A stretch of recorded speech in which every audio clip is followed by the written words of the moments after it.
warahmatullahi wabarakatuh. Halo semuanya, apa kabar? Semoga selalu sehat ya. Nah, pada kesempatan kali ini saya akan membahas bagaimana cara melakukan parafrase agar kita bisa meminimalisir plagiarisme pada tulisan atau karya ilmiah yang kita buat.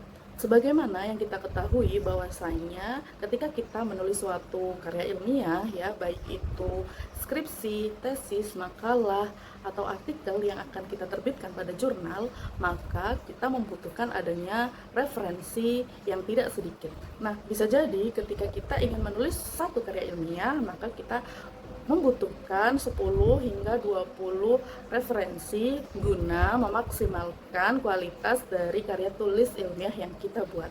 Semakin banyak referensi yang digunakan, maka karya ilmiah yang kita buat akan semakin baik.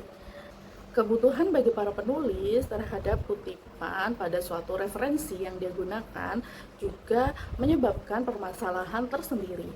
Permasalahan yang paling umum yang biasa dihadapi oleh penulis adalah terjebak pada plagiarisme.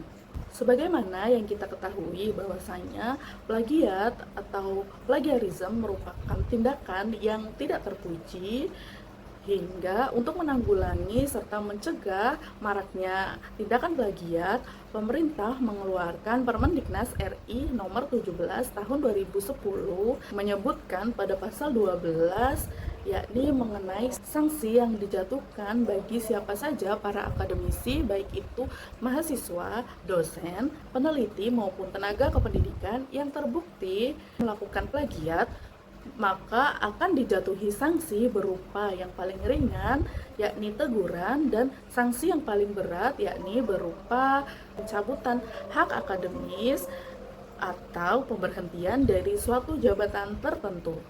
Nah, mengingat sanksi bagi siapa saja yang melakukan plagiat itu tidak ringan, maka untuk meminimalisir plagiat, kita harus melakukan sitasi dengan cara yang baik dan benar. Karena tadi salah satu ciri karya ilmiah yang baik adalah melakukan banyak sitasi terhadap suatu karya orang lain agar hasil karya ilmiah yang kita buat tidak hanya berupa asumsi pribadi yang tidak berdasar. Sehingga dalam melakukan sitasi, salah satu hal yang wajib kita pahami adalah bagaimana teknik melakukan parafrase. Parafrase atau biasa kita sebut dengan kutipan tidak langsung adalah merupakan suatu pengungkapan kembali ide atau gagasan ke dalam bentuk susunan baru tanpa bermaksud mengubah makna aslinya. Parafrase secara gampangnya dapat kita definisikan sebagai suatu cara mengungkapkan kembali ide atau pendapat pemikiran orang lain dengan menggunakan bahasa atau susunan kalimat kita sendiri tanpa merubah maksud atau makna dari ide atau gagasan aslinya, dengan tetap menyebutkan sumber referensi bacaan secara lengkap yang meliputi nama penulis, tahun terbit, dan halaman. Nah, ada beberapa tips dan trik yang dapat kita lakukan dalam melakukan parafrase. Yakni yang pertama adalah baca dan pahami makna yang ada pada suatu ide atau gagasan orang lain.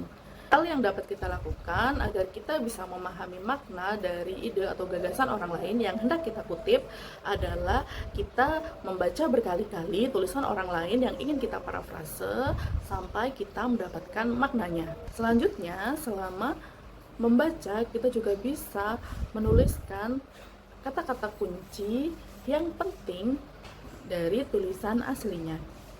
Nah, setelah itu kita bisa menulis kembali suatu ide atau gagasan orang lain yang sudah kita pahami dengan menggunakan redaksi atau gaya bahasa kita sendiri.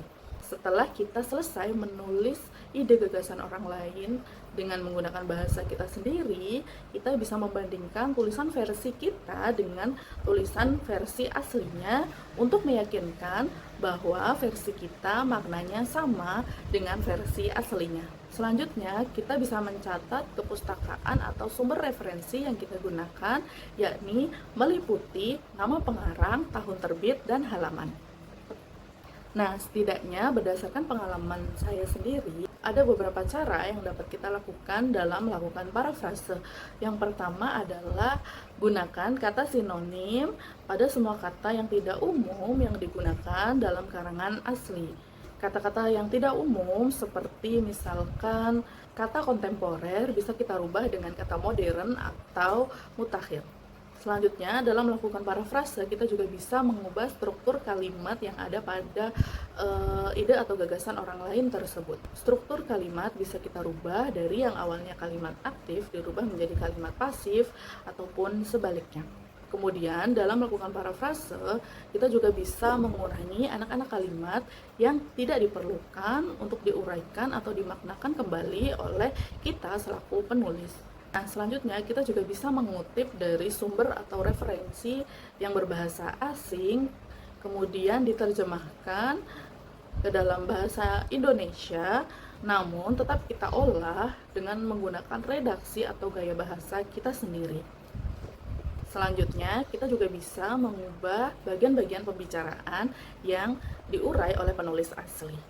Dan yang terakhir, kita juga tidak boleh melupakan untuk mencantumkan sumber referensi secara lengkap yang meliputi nama, kemudian tahun terbit, dan halaman. Atau agar lebih mudah, kita bisa menggunakan tools pada aplikasi Mendeley. Nah, ketika penulis melakukan parafrase, sebenarnya penulis ingin memberikan kontrol terhadap dirinya sendiri untuk mencegah dari melakukan kutipan yang terlalu sering. Nah, sebenarnya setiap penulis itu memiliki keunikan sendiri dalam mengembangkan teknik melakukan parafrase. Namun, bagi para penulis pemula sebenarnya bisa mengembangkan teknik parafrase berdasarkan apa yang sudah saya sampaikan pada video ini. Baik, terima kasih karena sudah menyimak video ini sampai akhir. Semoga video ini bermanfaat. Dari saya cukup sekian. Wassalamualaikum warahmatullahi wabarakatuh.